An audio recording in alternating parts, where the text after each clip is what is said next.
from the inner voices inside our heads to creating the most bizarre images that we have never seen. Most of us have the amazing machinery of mental imagery. While we enjoy the internally enriched world brought by mental imagery, we did not quite know, however, where it is from. Hello everyone at Qian 2021. I'm Qian, an undergrad student in neuroscience from NYU Shanghai, advised by Qian.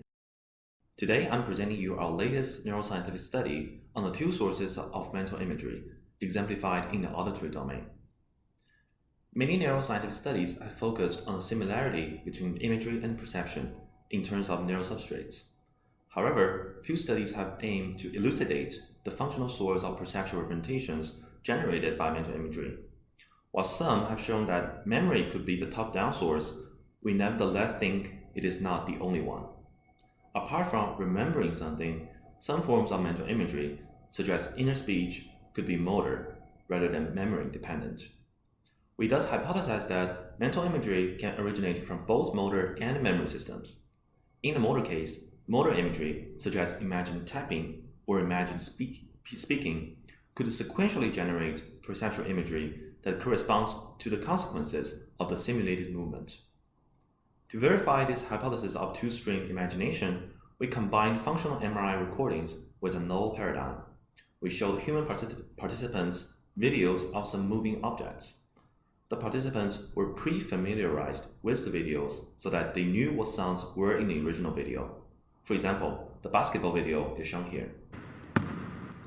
We thus asked them to imagine these sounds during the presentation of the muted video. This constitutes the imagery of non-speech sounds condition, IN for short.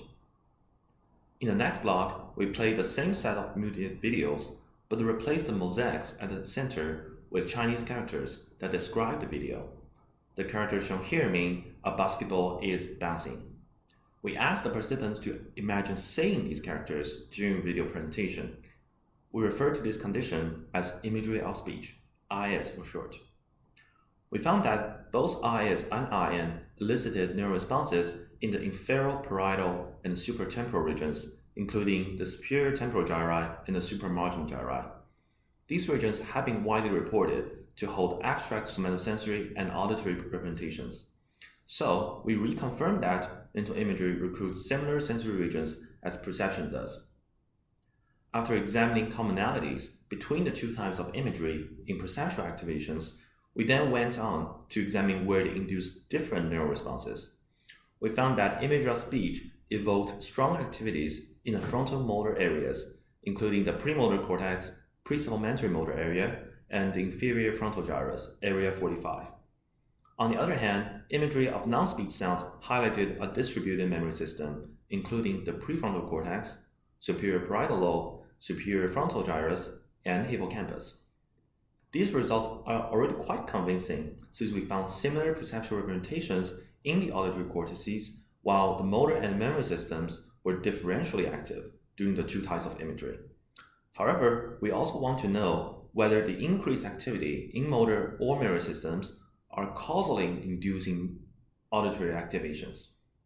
Therefore, we applied dynamic causal modeling, a well-established method for inferring effective connectivity between brain regions.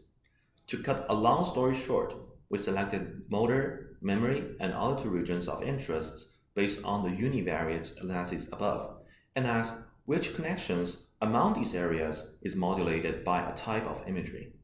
We found some strong evidence suggesting that during imagery of speech, there exists a functional motor-to-sensor transformation network originating from the left premotor cortex, mediated by the inferior parietal lobe, all the way to the left auditory cortex at STG. Meanwhile, during imagery of non-speech sounds, we found rich interactions between memory regions and a direct excitatory influence from the right superior parietal lobe, which is often thought to hold working memory, to the right auditory cortex.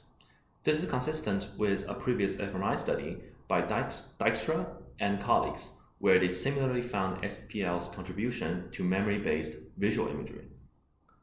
In conclusion, we provided strong neural evidence for a dual-stream prediction model, where we posit that imaginations can be induced via two distinct pathways of motor estimation and memory retrieval. These results can lead to some very interesting implications and questions as well.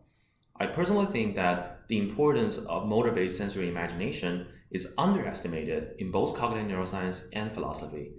Our mapping of the functional motor pathway of inducing imagery could inspire more discussions on this subdivision of mental imagery. Moreover, our study might support a sequential view of imagination, that is, imaginative episodes are not fully under our intentional control. Some episodes, such as speech imagery, might originate intentionally but evolve under the constraints of motor sensory coupling, as suggested by Lalan Hassan. In a related vein, I think it is also worthy to discuss possible similarities between imagination and prediction, and whether the pathways we found here also support motor and memory based predictions. Some argue so, because imagination and prediction both reflect top down influence on the perceptual system, and thus they should share the set of neural implementations as projections from higher level brain regions to the perceptual regions. We would like to note, however, studying the pathway for prediction could be hard in online perception, since sensory signals would sort of contaminate the predictive signals. So this marks the end of our poster presentation. Thanks for inviting us, and hope you enjoyed our empirical study on internal conscious experiences.